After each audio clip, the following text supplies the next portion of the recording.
Hey, I'm Supats, lifelong solopreneur.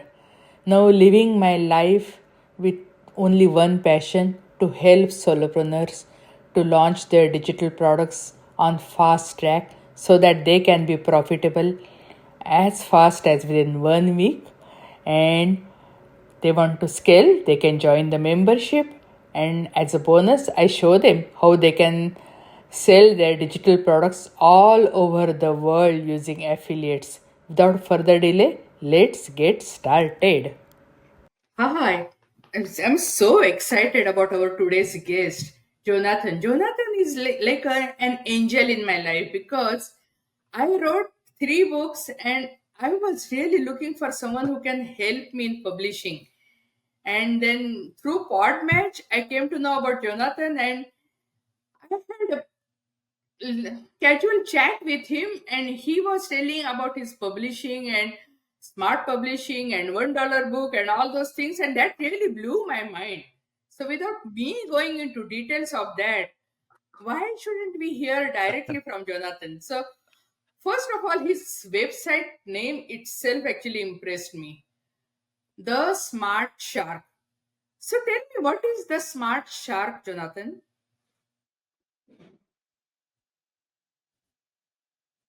Yeah, so first of all, Sue, thank you for having me on your podcast. It's an honor and a privilege to come on and to jam out with you to talk about something that I'm just absolutely passionate about, which is taking people's stories and helping them become bestsellers. So to kind of take it back to what is Smart Shark? It's the brand that me and my wife came up with when we first started our company. So when we first were coming up with like, okay, what do we want to call this thing? We knew we didn't want to call it after ourselves. We wanted to create something that was like more of a symbol, at the end of the day. And and a little bit about my background. I come from the gym industry where, my job was growing and scaling gyms. And after working in that industry for so long, I started figuring out some techniques of how to work smarter, not harder to say. And I got a nickname from one of the locations that I worked at was I got called the Shark at that location because I used to hang out in the sales pit, which they called the Shark Tank, because that's where new members were coming in. And that's where I realized that I could sell more personal training if I spent my time hanging around talking with them versus, just talking to people on the gym floor. So I got that nickname. And so as my wife and I were coming up with the name of our company, we started thinking about like, different animals and, kind of like the message that we wanted to put out there. And everything that we do, the spirit is we want to innovate. We want to work smarter, not harder. And when I think about like all the apex creatures out there, a shark doesn't go after any fish out there. The shark only goes after a fish once it smells blood in the water, which what that means is it's very intentional with what it's doing out there as it's, being the apex predator out there. That's very much the spirit that we carry here in Smart Shark. We're extremely intentional with everything that we do. And that's kind of the background of why we landed with Smart Shark. It's funny you asked that. I haven't been asked that in Yeah, probably like six we years were now, so in that's a great Maui and question. we were actually attending this aquarium, and there they mentioned that people have really misconception about shark. They said because of sharks there are coral reefs alive. If the sharks are gone, the coral reefs will be gone. And I never knew that connection. I said, oh my goodness, I never thought that because Oh I always yeah. had that impression shark means basically it is like a monster, it just attacking and all. And that is a totally different perspective. And Right, so they right. had actually walls after walls written how the sharks are important for our humanity. And also, oh, I said, okay, this is a totally different perspective. And we do watch Shark Tank all the time, and they have reruns going on all the time, and still we watch because hey, I want to help aspiring entrepreneurs, so I want to know what they go through. And also this is totally Right. relevant. I totally understand. So Your mission is to help 1,000 small business owners grow, scale, and build a legacy they can be proud of. So, this is related to what? This is related to business, this is Yeah. related to book, or can you elaborate more on that? Yeah. So it's funny. Me and my wife were talking about this other day, and we were talking about the types of people that we want to do not just business with, but life with at the end of the day. Because I've been an entrepreneur for 7+ years now, and one of the experiences that I've had thus far is you can have a transformational business or you can have a transactional business, but you can't have both.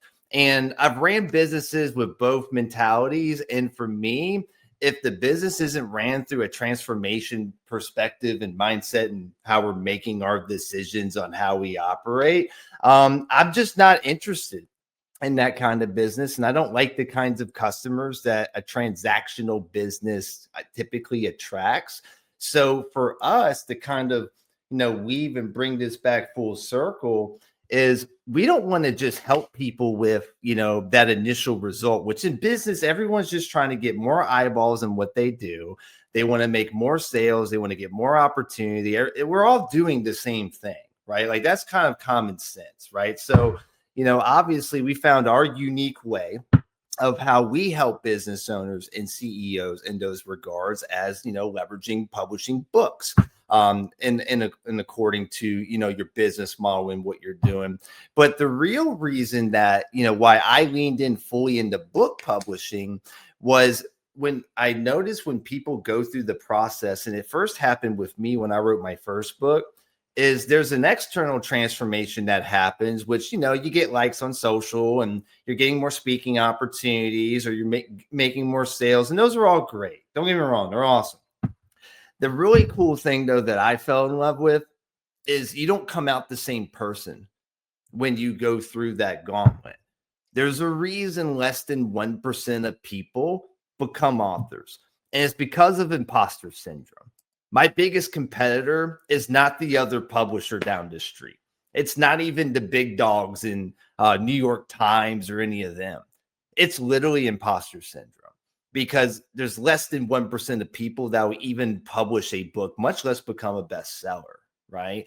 So as I'm going through this and I'm thinking about that end goal, I'm like, wow, what a cool place to be able to step into just by showing up. Like you literally just have to show up and you're in that 1% just by simply going through the process. That alone separates you, not just in business, but in life from the kind of person that you are. And I don't know about Sue, if you have a family or how much family plays a priority in your life. But for me, family is one of the most important things in what we do. Everything that we do is building a life by design versus default Ooh, to create that example for so our daughter cute. who's going to turn 2 years old in literally a couple days from now. Right. Yeah. So as I'm thinking about her, I set the tone of what's possible for her. So as she's growing up, like her thought and her perception of what she thinks she's going to be able to go out there and do is going to be based on what she watches her father do, what she watches her mother do. And for me to be able to tell people stories and put out all these books, and I've got multiple bestsellers. I'm sure I'll put out more before I'm done. And to be able to leave those when my time is done, those books will go on for generations moving forward. And I don't know what drives you, Sue, or what drives maybe some of your audience members. My number one drive is significance. I want to matter. I want to have purpose. That's my number one drive and the most important thing to me. Yeah, Everything else takes a you are back talking seat. about So that's imposter why syndrome. I would like book to share publishing my made story. total sense. I started blogging because I wanted to help entrepreneurs, and I thought I can give free resources to entrepreneurs through my blogs. And that was really easy for me. And then people started saying, your blogs are really good, but we don't have time to read. Why don't you start podcasting? Why don't you start YouTube channel? And that was never into my agenda. That was never, I never even thought of that because English is my third language, And I thought, I have heavy accent, my English is not good, who is going to listen to me? So that was big imposter syndrome. But then I started Right. immediately because my audience wanted it. And I thought, okay, as Hmm. far as I can add value to people's lives, I'm perfectly Hmm. fine. That's how I started podcasting and YouTube channel. And I have various YouTube channels now. And all are actually eligible for monetizing, though I'm not monetizing because I don't want to put ads on my content. But still, and regarding the books, Yeah. yeah, I started blogging long back, and like 10 years back, I started blogging. I met somebody and I told, I have been writing at least one blog per day. And she said, why don't you bring your blogs to me? I will edit them and we can publish. Nice. 10 years back, she told me. But I said, who is going to read my book? And stupid of me, if people are reading my blogs, why wouldn't people read my book? But that imposter syndrome stopped me taking action for Right. 10 years. And now I'm ready. But hey, I'm ready and God sent you. So I Right. really wanted to, and like me, there might be so many people, they have a story in their heart and they want to share to the world. And you know yes, yes, as far as you are putting Right. eyes on other And people's lives, Sue, if and you I can just add I value want to their life, everything is fine, right?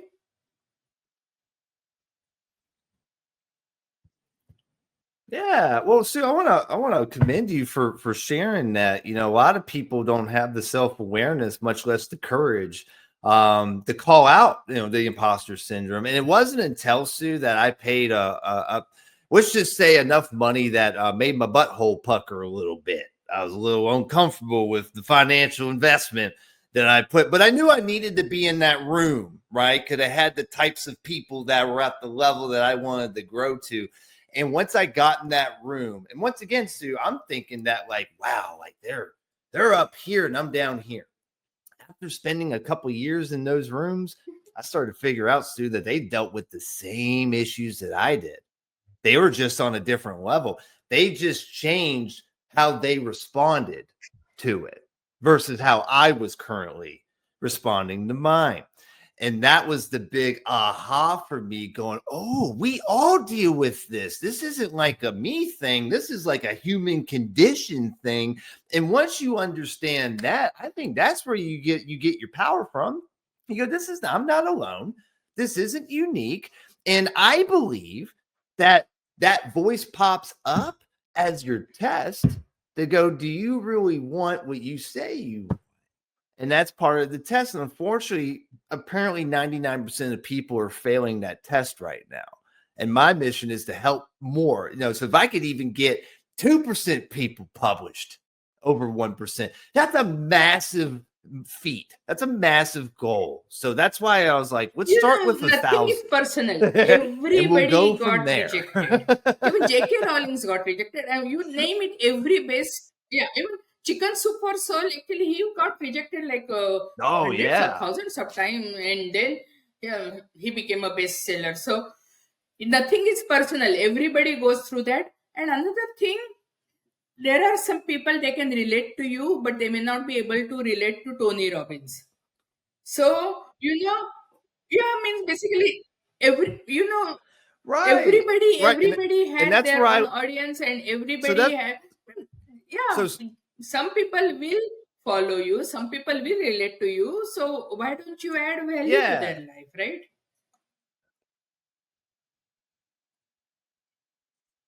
Yeah, and it's a great point. Like everyone's a prophet to someone. Another realization I had that kind of forced me into like leaning into, growing and getting better was when I had the realization that I'm a leader whether I want the job or not. I don't have a choice. So once again, my daughter, I'm her leader whether I want that job or not. I don't have a choice. So either I can be a great one, I can be a good one, a bad one, or a terrible one. I get to choose, but either way, that's my job, right? So once I realized that, well, if Yeah, I'm why gonna not? have Yeah. to do it, I might as well do it well, right? And I think Yeah, and it goes right back to your point with like, hey, someone may not connect with Tony Robbins, but you could say the same thing, but from your perspective or your story, and that ends up being the connective fiber that gets someone to go, oh my God, I get it. And then they have a life-changing experience from that. But they'll never have Absolutely. that if you aren't And willing to show up and I shine see your light. you have four defined steps, that is clarity, foundations, growth, and scale. So, will you please elaborate more on that? Because I really feel the Yeah. first step, clarity, is so important because Yeah. most of the people are, I'm not saying most, I mean, even I was in that situation. Everybody's trying to throw spaghetti on the wall and then they're just trying to see whatever sticks and then take it from there. Yeah. So tell me more about these four steps: clarity, foundations, growth, and scale. So yeah, so we'll start with clarity, right? So clarity, and this is I'm going to use book writing as the exercise for this, but you could interchange book writing with any other activity because it's the same principle, right? And one of the things I've learned in business, life, getting in shape, whatever, is our concept of time is typically way off. We Yesterday. typically think that we should have things happen a Yesterday. lot sooner than they actually are going to happen, right? So, so we create this expectation. Here's what should happen, but here's reality. And then when reality doesn't hit, well, then we get frustrated and then we blame the thing or we change and then we never get traction, right? So, the way that we avoid all of that is when you first start whatever you're doing, in this case, writing a book, you need to ask yourself, what is your end game? And what I mean by that, let's take a book. Let's say I snap my fingers, Sue, and you're a bestseller right now. You're holding the number one best-selling book. Woohoo! You're in the winner's circle. What's next? What are you going to do with it? How are you going to get that in front of the right people? Do you have a system and process in place? Are you trying to speak on stage? Is it about generating more clients? Like, what is that end goal? Right. And once again, there's no right or wrong. There's some people that go, hey, I want to speak on stages because I want to be a motivational speaker. Awesome. Some people go, hey, I just want to have a lead generation magnet that I can run ads to, and a book's a kick ass way to do it. Awesome. You can definitely do that, right? Some people go, I want to write this because I'm just passionate about it. We're helping one guy write a children's book because he wanted to create a book that taught the values that he wanted to his children. And he's building a whole universe following of other people that align with the way that he likes to raise his kids and do life, right?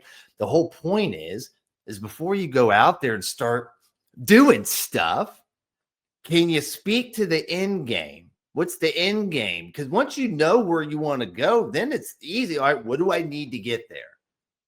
And then we start itemizing, well, what do we need?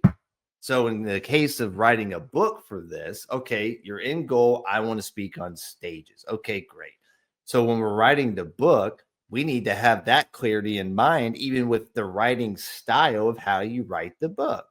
Because it has to make sense and be organic for where you want to lead the reader at the end of the day. Because if it's not, it's going to be very jarring. It's going to be awkward, and you're not going to get any conversions. You're going to go, my book sucks. I should have never written it. And you're going to go back into your dark hole and let imposter syndrome go, I told you so. When all you should have done was just get clear and think Yeah, it through actually, from the beginning. regarding the end Does that make in your sense, Sue? mind, so I wanted to ask you, see, I wrote books and not published yet, but I have been talking to people about books. I spoke to many people. Only one person I met till now, she told me that she makes money by selling books. Everybody else told me that book is their Mm. business card so that they can get high caliber clients. Yeah, and that's the typical person that we work with for that. But on the other end, you do get royalties, right? So for example, And once again, I can get into more of this. Like it's different based on the publisher you work with. But like if you self-publish on Amazon, you get 70% of the paperback and digital, and you get 60% of hardback of whatever price point you charge on that. So could you JK rolling it and build up a following and do a book strategy and create revenue? Absolutely. Is it going to take time? You damn right it is. And you better have a long game mentality with it. Because if you're thinking that you're going to become this, I come off the street, I've got this killer story, I'm going to rise straight to the top, you're setting yourself up for failure. Remember what I talked about earlier? Expectation, reality. But if you go out there and you're intentional with how I'm going to use the book to build a brand or a business, that makes way more sense than just going, I'm going to write a story and I hope someone picks me up. That's like hoping, that's like me thinking that the Los Angeles Lakers are going to draft me to come play with them. Sorry, that time passed for Jonathan. He's Because here going to publish books. actually, No more basketball for just Jonathan. last week we were watching Jeopardy, and on Jeopardy, one champion actually he mentioned that he wrote one email why he's quitting I think Amazon, and then that long email was published as a book and it became like a bestseller book. And he said he made like a $20 of royalty from that. And so my husband was pointing me out, see how much money he made, see how much money is there in the book. But when I started writing the book, the monetization was not into my picture at all, because that was just my passion. I wanted to give that message to world.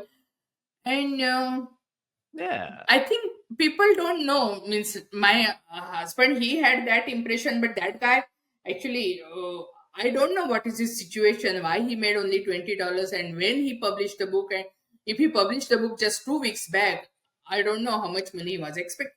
I don't know the details and all. So that is what. So people Yeah. generally, if they don't know much about book publishing and writing and all, they may discourage you, because that is what means my husband really he passed that comment. He see how much money he made, see, and he wanted to say, why are you spending so much time in writing book, what is there? So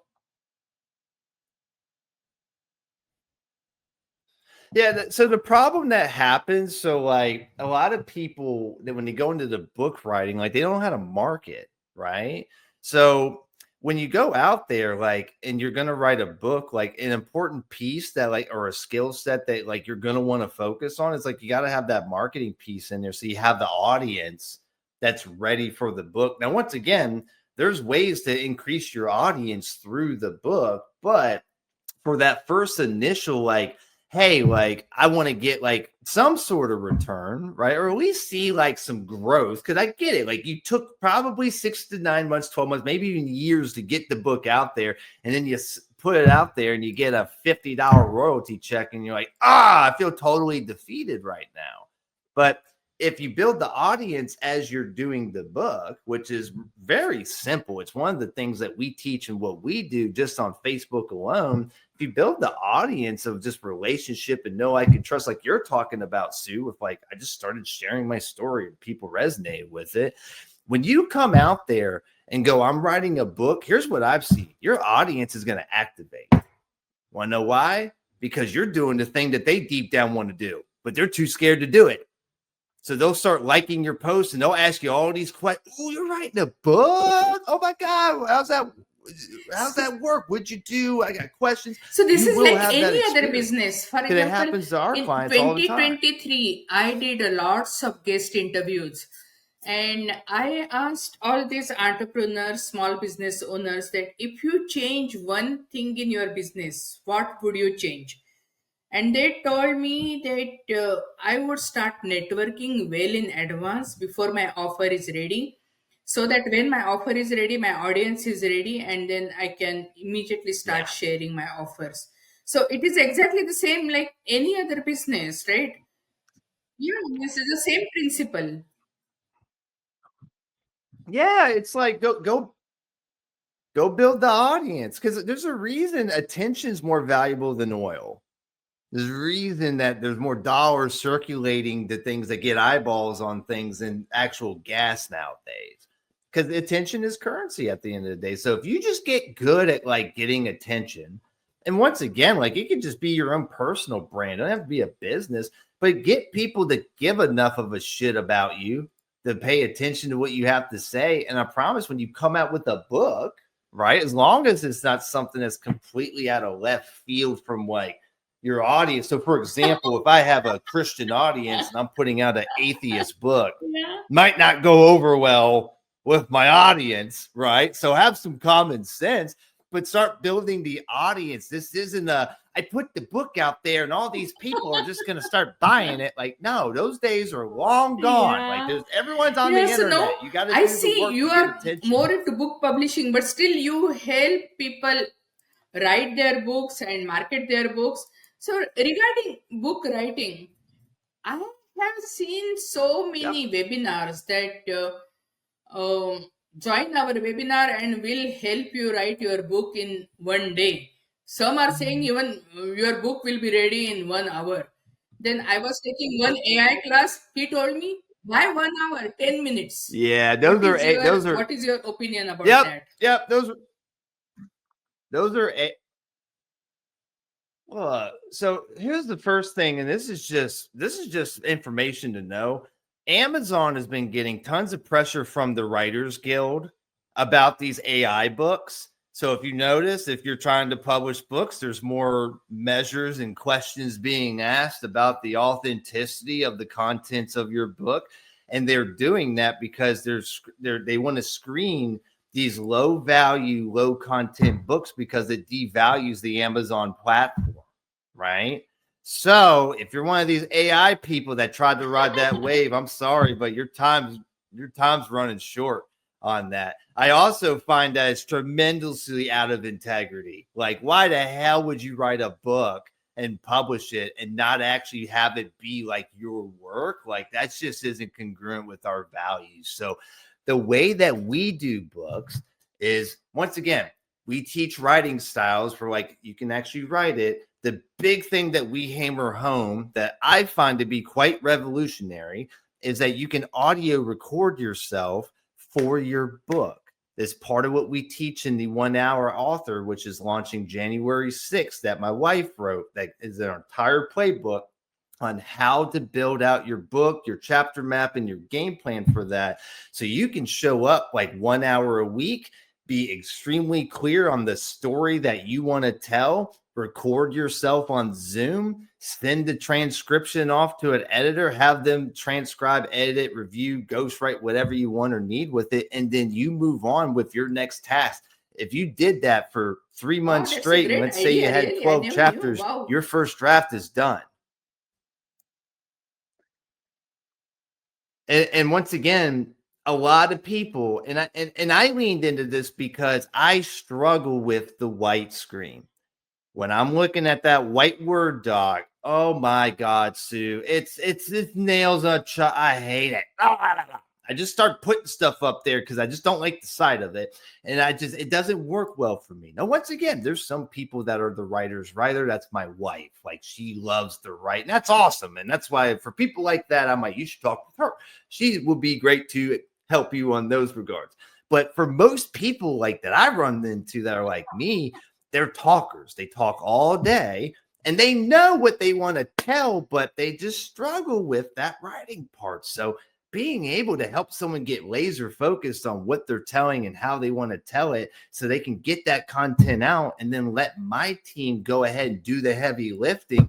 That's how we are able to work with CEOs and entrepreneurs because they're busy all day. They don't have time to sit there and lock themselves in a log cabin in Colorado and have nice cup of chocolate and I'm going to write my novel out here. And no, they're running companies. They don't have time for that. They need to get great. stuff done and move So on. you So that's how mentioned we about came up with the values. 1 hour So author system. yeah, I want to know more about your core values like honor, excellence, leadership, and ownership. So can you elaborate more on your core values? Yeah.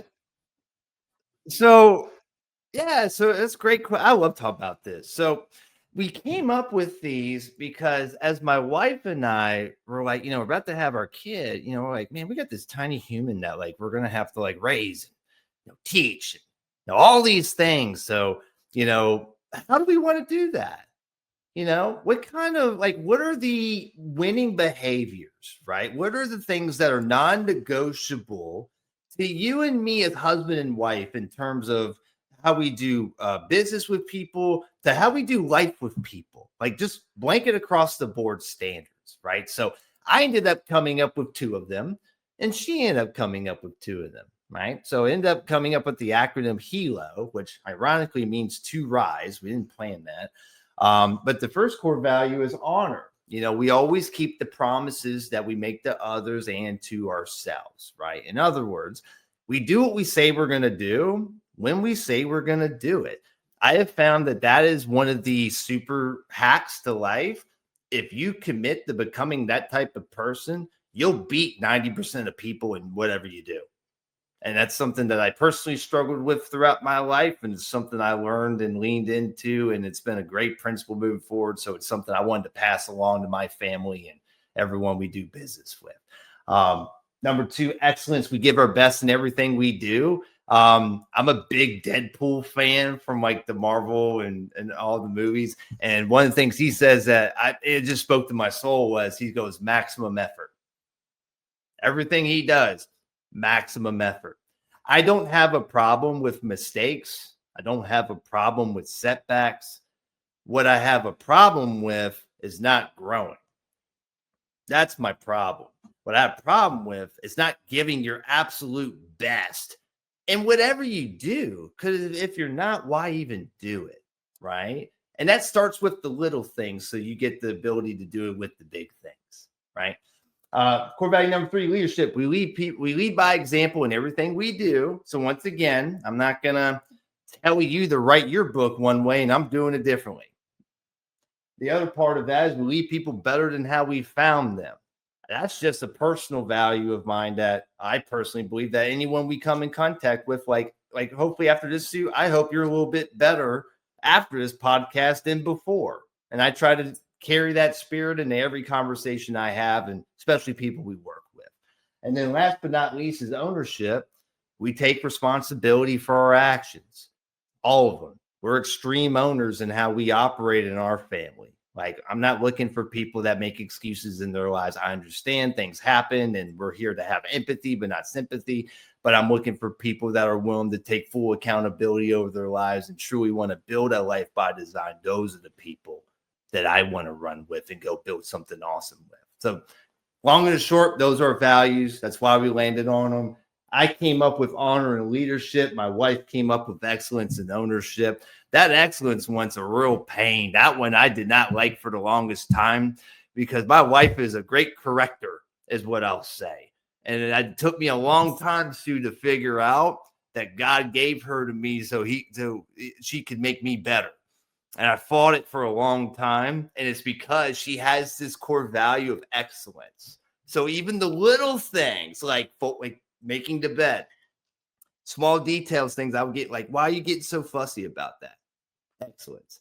I got that from her. So I want to honor her with that because it's something it's made me That's amazing. a very That's, better version of yeah, that's myself. I Let's think just one say of the that. So greatest things that's actually you how we can say landed about on your values. spouse. And you mentioned maximum effort. So I just wanted to tell you that I heard that when you do everything what you can, God will step in and He will do whatever you cannot. So yeah, why not to do the maximum effort? So that's Right. really great. It's amazing core values, and everything is actually posted over here, so people know. And we have lots of testimonials too about the real talk with real business pros and all. So do you want to mention some of the testimonials or some of the case studies? So can you tell us more about that? For like our Actually, authors. I saw you have a podcast too. So, Yeah. So I've got two podcasts. I've got Real Talk with Real Business Pros.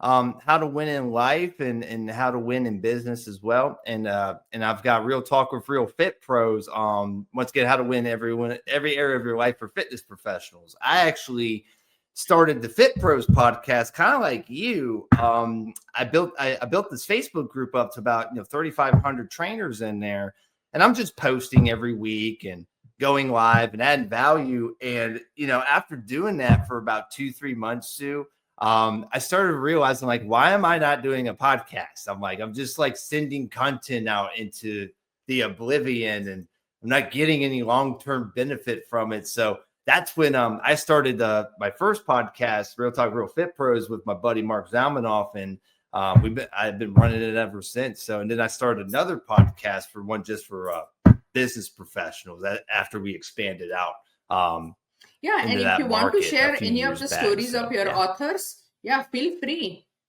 I would like to know about those too. Yeah. So, well, let me think of a couple, right? So, I think one of my favorite ones, I'll tell you, this is one I'll tell you. One of my favorite ones is Victor Fernandez. Victor Fernandez, and this was actually off of a book collab, right? So, we do those too. So, it's like, hey, maybe you don't want to do a solo book, but maybe you want to hop in on a book with a bunch of other hot authors. You write one chapter, and now it's a collaboration, right? We had done one for fitness professionals, or actually for fitness clients that want to lose weight. And Victor is a fitness coach, so he came on. He was a part of that collaboration, and he did such a great job with the marketing. Like, he's a part of like Chamber of Commerce and BNI and all these different things. One of the things he did that was real smart was he bought a bunch of author copies, which that's one of the cool parts about self-publishing, is like you don't have to like buy in bulk and like sit on it. Like, you can just snag whatever copies you want from Amazon for $3-4, based on what type of book you want.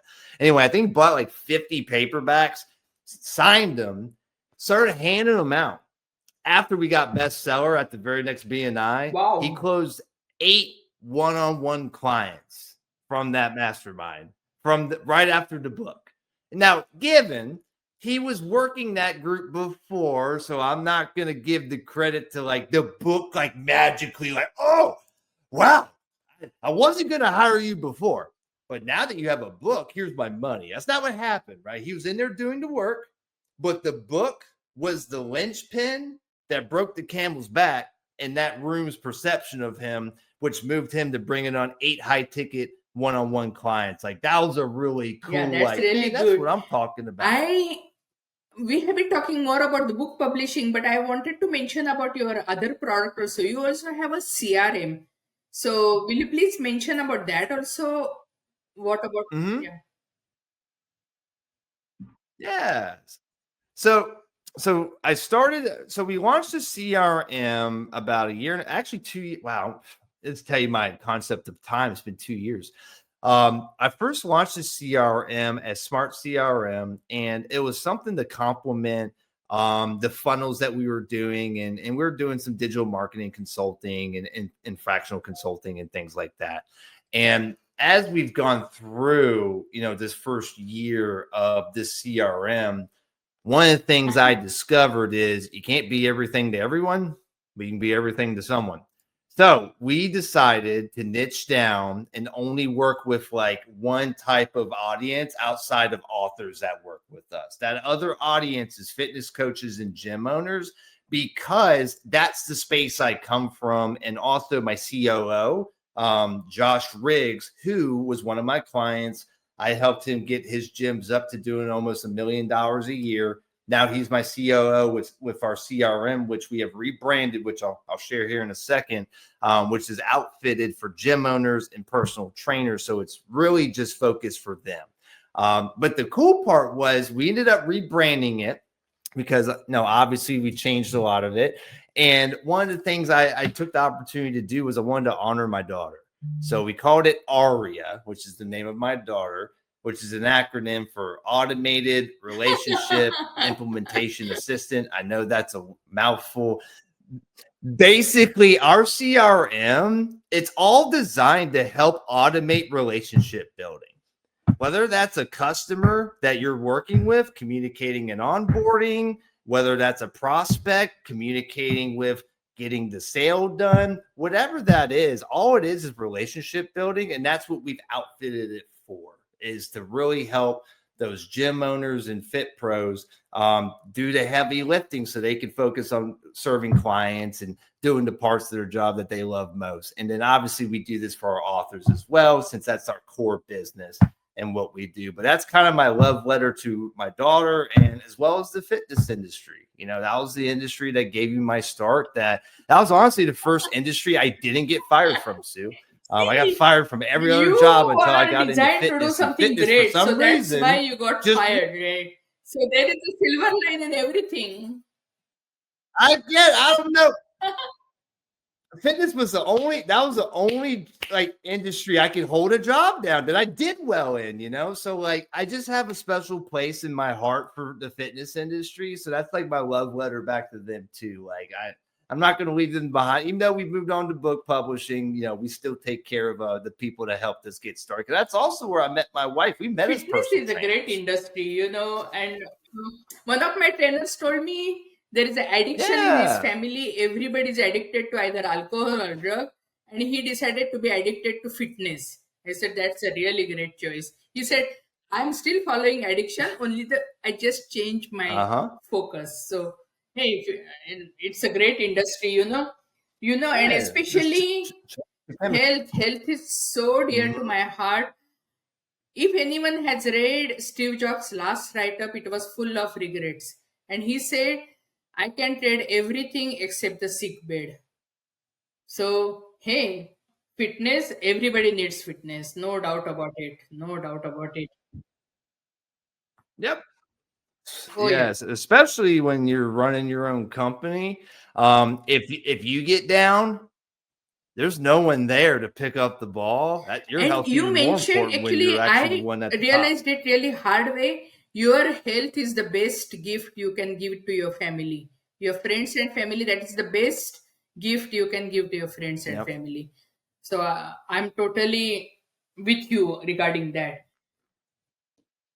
Oh, yeah. Because I was I never looked bedridden at it and that my way family was before. lost. So I learned it hard way. Yeah. Hey, but we are giving you on silver platter so that you don't have to learn hard way.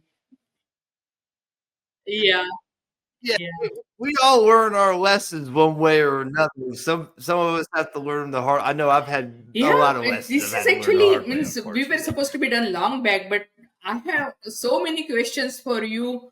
I remember you told your book publishing story in our casual talk in pre-podcasting, and that story was very interesting. So, Yeah. if you don't mind, will you please share that story for our audience too? Yeah. So basically, we're a publishing company that kind of got tricked into becoming one. And what I mean by that is we didn't set out with the intention of, like, when we first started Smart Start, we weren't like, hey, we're going to be a book publishing company. Like, we've been publishing books since I want to say 2-3 years off the top of my head. I don't know the exact year, but it's about 2-3 years that we've been publishing books and doing this, right? But we didn't fully lean in throughout that process, right? What really started it was me writing my first book. So to kind of go back earlier in the episode when I was talking about that room that, like, I paid that exorbitant amount of money. At least that's what it felt like at the time, to get in that room. Well, the next step that like literally the first meeting, they were like, hey, all y'all are going to write a book this year. And I'm like, okay. And then I hear the pitch. Here's why you should write a book. And it's very compelling. They go over this is why I would separate you in the marketplace and putting you to 1%, all these different things. I'm like, makes sense. Still not doing it yet. I'm like, I'm not ready to fork out another, 8-10 grand, for another publisher and go through this process yet. When I just paid this, like, I'll do it later. Right. So, I end up, just keep my head down and do what I'm doing. But I watch the other members of that mastermind start going through, and they're writing their books and doing all this stuff. And I'm like, all right, that's cool. But then I start seeing them come out the other side. I start seeing them actually published the books. Now I'm seeing them on stages. Now I'm seeing them on podcasts. And I'm looking at them. I'm like, something's different about you. I don't know what it is, but something feels different. And one of them is actually my brother, like biological brother. And like I saw a shift in him, right? So that was the thing for me that I shot my hand up. I go, I'm ready to write my book now. Because that was like the, I guess, proof I needed. Like, does this make sense? Right? Because I wrote my first book purely business intention. I'll be very transparent. This is not my manifesto that I'm going to leave the world before my time's done. This was purely a business play. So I hired a publisher. I go through, I do the book. We go out, we launch it. I believe I sold like 550 copies or something on launch day, right? And I ended up getting second place.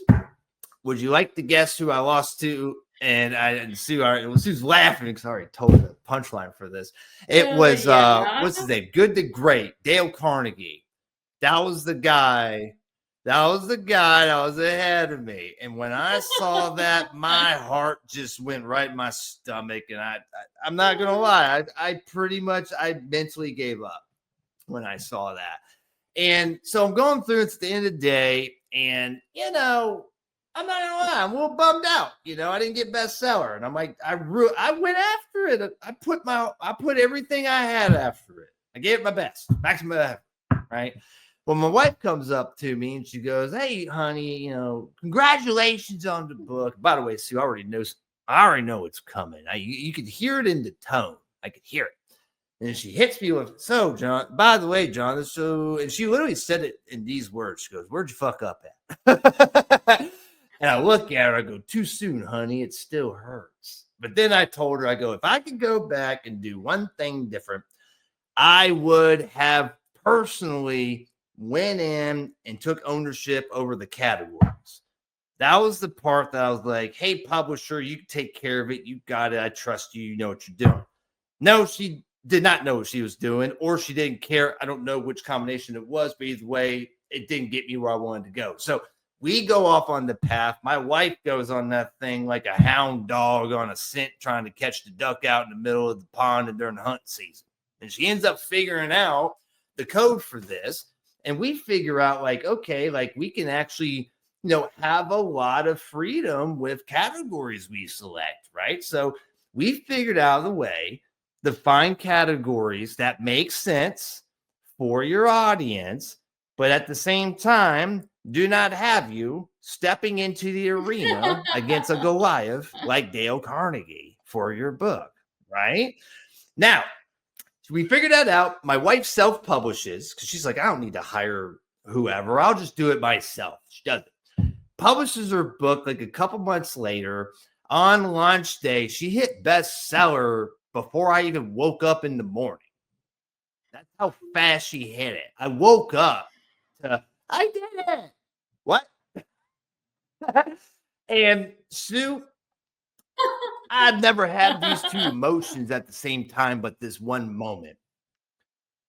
I'd never felt pride or proudness and jealousy like that ever in that moment. It was one of those like, good for you, honey. Good for you. But once that initial like envy went away, it clicked. Something clicked for me. I go, maybe we're on to something, because my wife had a fraction of my audience, and she got it in 2 hours. So we put it to the test. We do another book, bestseller. All right, let's do another one, bestseller. This person reaches out, "Hey, I want to get bestseller. What do I need to do? I've already written it. Hey, do this, bestseller." All of a sudden, we have been a part of the last 12 best-selling books. Now, we've only published 4 or 5 of those ourselves, but some of those are other people that were other publishers that I just consulted going, "Hey, here's what you should do. I'm not going to charge you to come pay me a whole entire fee just because your publisher crapped the bed over there. You're my friend. Let me just help you." Right? So after getting this down a few times, that was for me we're on to something. And that's when I diverted all company resources to publishing So and that's what we're really doing with great. it. Our time is getting up, but I want to know what is next. What is next? What's next is we're launching the 1 Hour Author in January. Our mission for that is, once again, we want to help 1,000 business owners actually write books, right, next year. My big goal is I just think about that 1% every day. And I'm like, man, can I get to 1.5? Can I get to 2? Can I get to 3? And I may never be able to do it. Or it may take my entire life. It may be something I pass on to my daughter. Here's the burden. We didn't hit it yet. Now you got to do it in your lifetime. I'm just focused on running after that. And our book that's coming out is going to be our centerpiece, our foundation to how we're going to do that, because the book's going to come with a course that goes side by side with it. We've got tons of other resources that are going to be available for people. And we're just excited to get out there and get in service with as many people as possible to Great. help So them step now, into that if 1%. someone wants to contact you, what should they do? What is Yeah. So if you go to smartpublishings.com, you'll be able to see where we're going to have the pre-order form for the 1 Hour Author. And if you want to snag a copy of the book on launch day on January 6th, just put in your email, your phone number, and your email, and we're going to send out all the details on that day, where you're going to be able to get the book for $1 on that day. Now, that's only on launch day. After that, prices go up. So if don't you want to miss get the that day. book and Don't get miss the, that day. Yes. all the things, well, just sign up for the form, and don't worry, I'll let you know when you need to go get the book. So I'm going to send emails and texts and all the things. Outside of that, I'm very active on social media on Facebook. So I can drop my Facebook profile over to you, Sue. And once again, y'all can click on that and feel free to follow me, shoot me a friend request, DM. That's pretty much my sole platform that I'm using. So just feel free to connect me over there. I'm literally an No, open book from the plenty. surely. Thank you for coming and blessing our audience. And personally, I'm really interested in making use of your services. And thanks again. Keep up the good work. And thank you. Really, you have been a torch and lighting for all of us, people who are just thinking and struggling about book writing and publishing and marketing. Hey, but you are one stop for all. Really, thank you. God bless you. Keep up the good work. Thank you. My, Take yeah, care. my Hey, thanks for joining us. We are blessed to have you as part of our community, and whatever way we can help you, serve you, let us know. Please subscribe and let us know how we can help you, what resources you want. We have lots of free resources and also free collaboration joint venture groups you can join and explode your business, because most solopreneurs quit their business before they launch their first products, and I don't want that to happen to you. And that's why we have special launch service where you can monetize your digitals and become profitable as fast as within 7 days.